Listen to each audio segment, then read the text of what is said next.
ये खुद अपने ही दाम में फंसे हुए हैं ना, इनका प्रॉब्लम ये है। ये नहीं दो कौमी नजरिए से बाहर निकलते, ना कौम को निकालते हैं। वरना आज के दौर में आर्मी, इतनी बड़ी आर्मी की तो जरूरत ही नहीं है।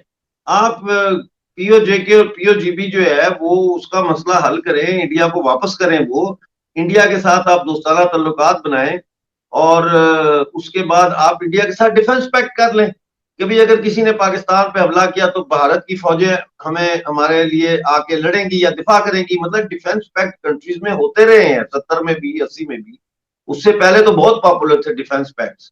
तो एक वो डिटरेंट भी होता है। डिफेंस पैक्ट का मतलब ये नहीं होता कि कोई हमला करेगा तो भारत की फौजें आ ही जाएंगी। वो पुराने जमाने का जो एटम बम जिस तरह अब डिटरेंट है ना, पुराने जमाने में ये जो डिफेंस पैक्ट होते थे ये डिटरेंट होते थे, कि दूसरा मुल्क हमला नहीं करता था ये सोच के कि यार इसका रूस के साथ डिफेंस पैक्ट है, जैसा अफगानिस्तान का किसी जमाने में था, या इसका अमेरिका के साथ डिफेंस पैक्ट है, जैसे वार्सा सोवियत यूनियन ने बनाया था डिफेंस पैक्ट। तो वो एक डिटरेंट था।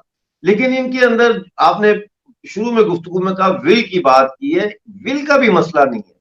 ये फंस गए, अपने ही जंजाल में फंस गए, अपने फिक्री जंजाल में फंस गए। अब फिक्री जंजाल से ये खुद भी निकले, कौम को भी निकालें, आई डोंट थिंक सो ये इनके बस की बात है। लेकिन डॉक्टर साहब आप ये कह रहे हैं कि जी इंडियन फौज को तो अगर हम ये वाली एग्जांपल चलें, ये वाली बात आपकी एक कहते हैं 1% मान ले, तो जी मुझे ये बताइएगा कि आज यूक्रेन सर किधर खड़ा है? यूक्रेन को रशिया ने मार मार के उनका बरगस निकाल दिया। इस तरह की और बहुत सारी एग्जांपल्स हमारे सामने सर, सऊदी अरेबिया की एग्जांपल हमारे सामने है कि इराक जैसा मुल्क उठ के और आके उनके साथ उन्होंने क्या किया। तो किसने बचाया सर उनको? कौन? हालांकि अमेरिका के नहीं, साथ उनका लेकिन उनका मुआहदा, डिफेंस पैक्ट तो अभी नहीं है नहीं, ना, मैं यूक्रेन कहता का हूँ किसी के सर साथ ये डिफेंस पैक्ट चीज नहीं था। तो हिंदुस्तान के साथ सर हमारा, हाउ इट्स पॉसिबल कि हम कहें जी ठीक है, मैं ये कहता हूँ एज ए नेबर हम उनके साथ रहें, वो हमारे साथ रहें, ताल्लुकात उनके हमारे साथ तो हमारे उनके साथ हो। लेकिन ये तो ये जो आप चीज कह रहे हैं, ये तो सर अफगानिस्तान किसी के साथ ना करे तो पाकिस्तान कैसे करेगा? नहीं, देखें, मैं ये कह रहा हूँ, एक मिसाल दे रहा हूँ आपको कि आज के दौर में ये जंगों का एक तो जमाना नहीं चला है, गया, ये बिल्कुल जंगों ठीक का है। जमाना नहीं। आपने बिल्कुल यूक्रेन की बात की है, यूक्रेन का तो नेटो के किसी मुल्क से कोई डिफेंस पैक्ट नहीं था। अगर होता तो वो फौजें वहां पहुंच जाती।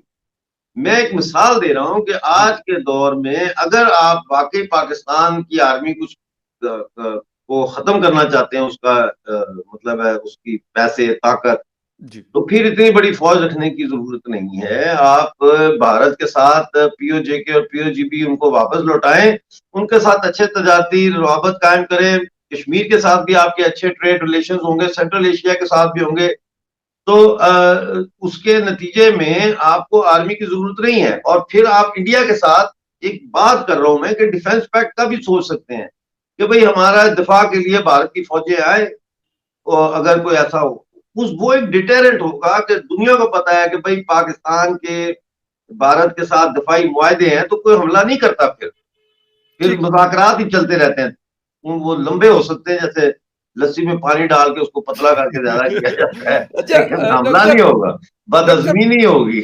लेकिन मेरे ख्याल में ये वाली चीज तो शायद पाकिस्तान पाकिस्तान जितना मर्जी अरसा रहे, 100 साल रहे, 200 साल रहे या 1000 साल रहे, या अल्लाह कायम और दायम रखे सारी जिंदगी इसको। लेकिन सर ये वाली चीज तो शायद मुझे नहीं लगता कि कोई भी इसके लिए राजी होगा। मैं ये कोई नहीं कह रहा बगल कि में सब राजी जगह पे होगा क्या नहीं, कोई, मैं एक और बात की तरफ आ रहा हूँ डॉक्टर साहब, मैं मैं ये एक नहीं कह और रहा चीज। कोई राजी होता है या नहीं होता। मैं आपको एक मिसाल दे रहा हूं कि ऐसी मिसालें दुनिया में मौजूद हैं, बट लेकिन वो होगा नहीं। मैं भी यही कह रहा हूं जो आप कह रहे हैं, कि लेकिन ऐसा होता हुआ नजर नहीं आता, नहीं आता, पाकिस्तान की एग्जैक्टली आर्मी exactly। का मैं ये ऐसा होता कह हुआ रहा हूं नजर कि नहीं। सर ये भी तो पॉसिबल है कि हम इसके बगैर भी तो बेशक हम वो अपनी फौज रखे, पाकिस्तान अपनी फौज रखे, अफगानिस्तान और नेपाल भूटान अपनी फौज रखे, लेकिन सर पॉइंट भी तो कोई नहीं आता ना। पिछले 8 7 8 सालों से कोई हमारी एक किस्म की बातचीत नहीं है। हाई कमीशन हमारे और उनके हाई बातचीत का कमिश्नर वक्त चला नहीं। गया है ना, जी बात टाइम इज ओवर।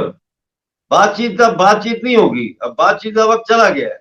तो क्या होगा फिर? आपको समझ जंग नहीं आ होगी, रही, पाकिस्तान में जंग लोगों को होगी। समझ नहीं आ रही, बातचीत का वक्त गुजर चुका है। नहीं तो अब सर बातचीत जंग करेंगे क्या सिर्फ ये है, करेंगे? सरेंडर।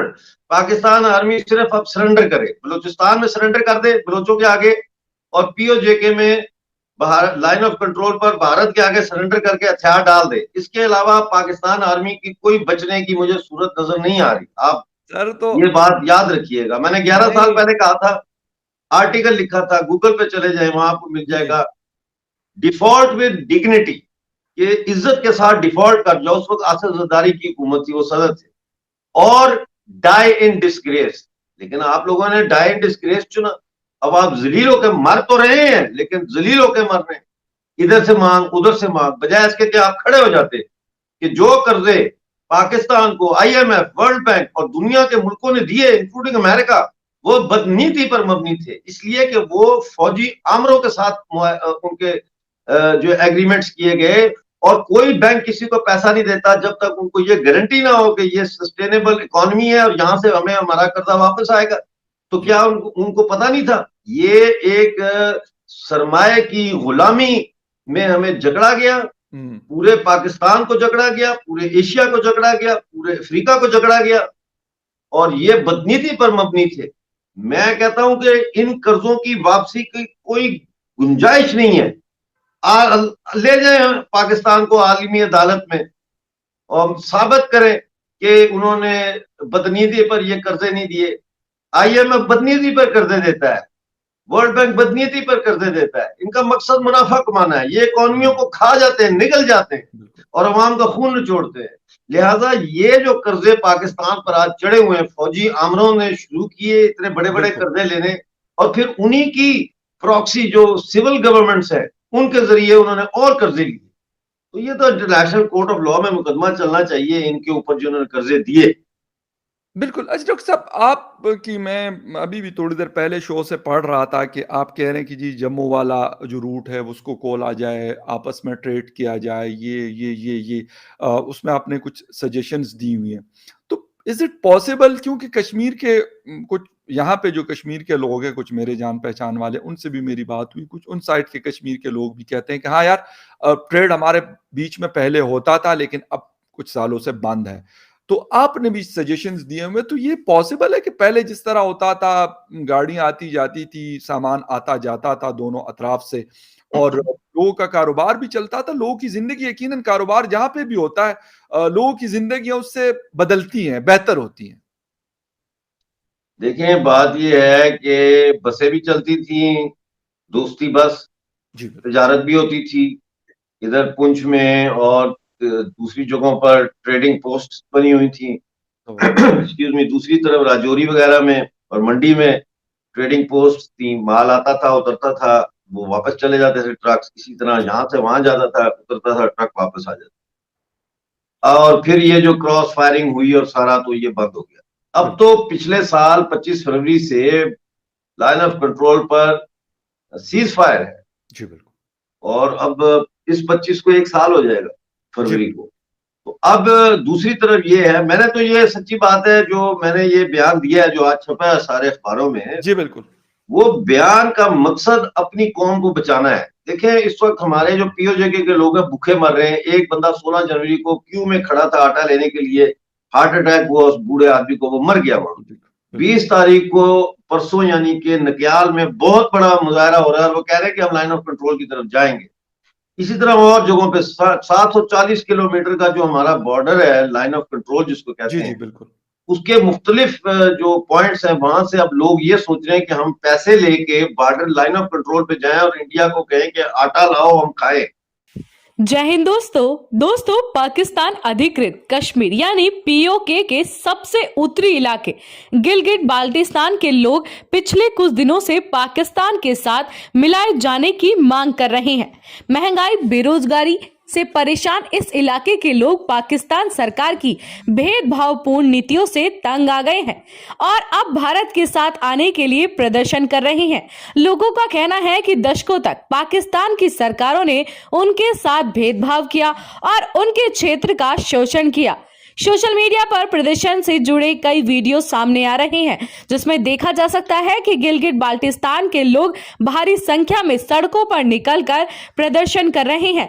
लोग मांग कर रहे हैं कि लद्दाख के कारगिल जिले में सरकदू कारगिल रोड पर फिर से खोला जाए। उनकी मांग यह है कि लद्दाख में उनके जो बाल्टिस्तान के लोग रहते हैं उन्हें उनके साथ मिलकर रहने दिया जाए। पिछले कई दिनों से जारी इस विरोध प्रदर्शन में लोग मांग कर रहे हैं कि पाकिस्तान सरकार ने जो उनकी जमीनों पर अवैध कब्जा किया है उसे खत्म कर दिया जाए। उनके क्षेत्र में प्राकृतिक संसाधनों के दोहन को रोका जाए। उनकी एक मांग ये भी है कि महंगाई के कारण वो गेहूं सहित सभी जरूरी सामानों की खरीद नहीं कर पा रहे हैं, इसलिए सरकार उन्हें सब्सिडी दे।